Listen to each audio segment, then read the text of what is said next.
अस्सलाम वालेकुम, क्या हाल है। उम्मीद करती हूँ आप सब खैर खैरियत से होंगे, जहाँ रहे खुश रहें, बात रहे, दिल से दुआ है। आज मैं आपके लिए अपने नाश्ते की रूटीन का व्लॉग लेकर आई हूँ और उम्मीद करती हूँ कि आपको पसंद आएगा। यहाँ पे मेरे बच्चों का जो है, आपको जैसे कि पता है, समर वेकेशन अभी स्टार्ट है, तो बच्चे थोड़े लेट उठे थे, तो मैंने कहा कि उनके साथ ही क्यों ना नाश्ता किया जाए। उस वक्त मैंने अपने जो थोड़े बहुत काम थे वो निपटा लिए थे और यहाँ पे मैं उनके लिए पर्दे वाले पराठे बना रही हूँ, क्योंकि जब उनकी छुट्टी होती है तो वो ज़्यादातर डिमांड इसी पराठे की करते हैं। यहाँ पे मैंने जो है अच्छे तरीके से जो है पराठों को बेल लिया था और उसके बाद मैंने इनको तवे पे डाल के अच्छे तरीके से सेक लिया था। मेरे बच्चों को जो है वो नरम पराठे नहीं पसंद, वो क्रिस्पी पराठे बड़े शौक़ से खाते हैं, तो मेरी कोशिश थी मैं उनके लिए उसी तरह जिस तरह वो खाते हैं मज़ेदार से पराठे वही बनाऊं, क्रिस्पी क्रिस्पी। और इनको बनाने के बाद मैं इनको एक सेपरेट प्लेट्स में रखती हूँ, इनको इकट्ठा नहीं रखती, क्योंकि इकट्ठे रखने से जो है ना, रोटी भी और पराठे भी वो सॉफ्ट हो जाते हैं। तो नरम पराठे जो हैं वो पसंद नहीं करते, वो उनको क्रिस्पी चाहिए होता है, तो इस वजह से उनकी जो क्रिस्पीपन है उसको बरकरार रखने के लिए मैं क्या करती हूँ, पराठों को अलग सेपरेट प्लेट्स में रख लेती हूँ।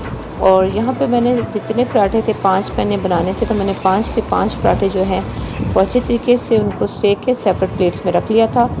यहाँ पे मेरे 2 बच्चे गए थे, छोटे 2 बच्चों ने कहा कि हमने फ्राई एग खाना है, तो मैं उनके लिए फ्राई एग बना रही थी, क्योंकि मैं दाल के साथ पराठा खा रही थी, क्योंकि जब दाल बनी होती है तो मुझे अंडे का टेस्ट नहीं आता और साथ दाल के अचार का कॉम्बिनेशन बहुत ज़बरदस्त होता है, और साथ एक कप चाय।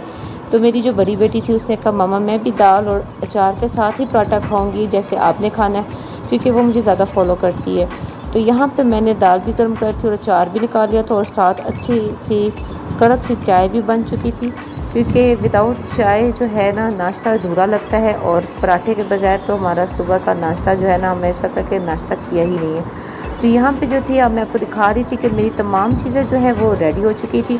इसके बाद हमने जो है सारों ने मिल के इकट्ठे बैठ के नाश्ता किया, क्योंकि ये हमारे घर की रूटीन है कि हम इकट्ठे बैठ के खाना खाते हैं। उसके बाद मैंने कुछ बर्तन धो लिए थे और कुछ बर्तन मेरे पड़े थे, क्योंकि मेरे कुछ काम रह गए थे, मैंने कहा उनके बाद मैं बाकी बर्तन धोंगी। तो जब मैं किचन में आई तो मेरा किचन मैसी था। यहाँ पे मैं आपको दिखा रही थी कि हमारी गैस नहीं है, तो हम गैस सिलेंडर का इस्तेमाल करते हैं, और उसका भी मैं बहुत अच्छे से ख्याल रखती हूँ। टाइम पे उसको जब काम कंप्लीट हो जाता है तो उसको मैं बंद कर देती हूँ। और यहाँ पे मैंने सारे बर्तन साफ़ करके उनकी प्रॉपर प्लेस पर रख दिया, और फिर मैंने टाइल्स भी साफ़ कर ली। उसके बाद मैंने हाथों को अच्छे तरीके से धो के जो मेरे ड्राई बर्तन थे उनको मैंने ऊपर सिंक के ऊपर ही स्टैंड लगाया, उसके ऊपर रख दिए थे। उसके बाद मैं जब भी बर्तन धोती हूँ, मेरी कोशिश होती है मैं टोकरी धो लूँ। तो सबसे पहले मैंने टोकरी वॉश की, उसके बाद मैंने सारे बर्तनों को साबुन लगा के वॉश किया, और उसके बाद मैंने उनको पहले टोकरी में रखा, क्योंकि मैं पहले बर्तनों को धो के टोकरी में रखती हूँ। उसके 5 से 10 मिनट बाद जब बर्तनों से पूरा पानी ड्रेन हो जाता है तो मैं उनको प्रॉपर उनकी प्लेस पे रख देती हूँ, क्योंकि इस तरह किचन जो है वो मैसी नहीं लगता। क्योंकि अक्सर हम लोग जो होते हैं बर्तन धो लेते हैं, उसके काफ़ी देर तक हमारे जो बर्तन है वो हमारी टोकरियों में पड़े रहते हैं, जिसकी वजह से हमारा किचन जो है वो मैसी लगता है। और जब भी हम सिंक का नलका यूज़ करते हैं तो छींटे जो हैं वो साफ़ बर्तनों में पड़ते हैं। यहाँ पे मेरे बर्तन जो थे मैंने अच्छे तरीके से धोने के बाद समेट लिए थे। उसके बाद मैंने अपना सिंक भी साफ़ कर लिया था, और सिंक साफ़ करने के बाद जो कपड़ा मैंने अपनी स्लैब और टाइल साफ़ करने के लिए यूज़ किया था उसको मैंने धो लिया था। जब भी मैं किचन यूज़ करती हूँ तो उसके बाद मैं जो कपड़ा यूज़ करती हूँ मेरी कोशिश होती है उसको मैं धो के रखूँ। और आप देख सकते हैं कि किचन जो है अगर आप प्रॉपरली अच्छे तरीके से साफ़ करें तो किचन इस तरह नीट और क्लीन लगता है, और किचन के साथ ही जो है वो हमारी पहचान होती है। उम्मीद करती हूँ कि आपको मेरा छोटा सा व्लॉग जो है वो बहुत पसंद आया होगा, और अगर पसंद आया है तो मुझे ज़रूर कमेंट करके बताइएगा।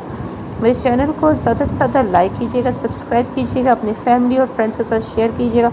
मिलते हैं नए व्लॉग में, तब तक के लिए अल्लाह हाफ़िज़।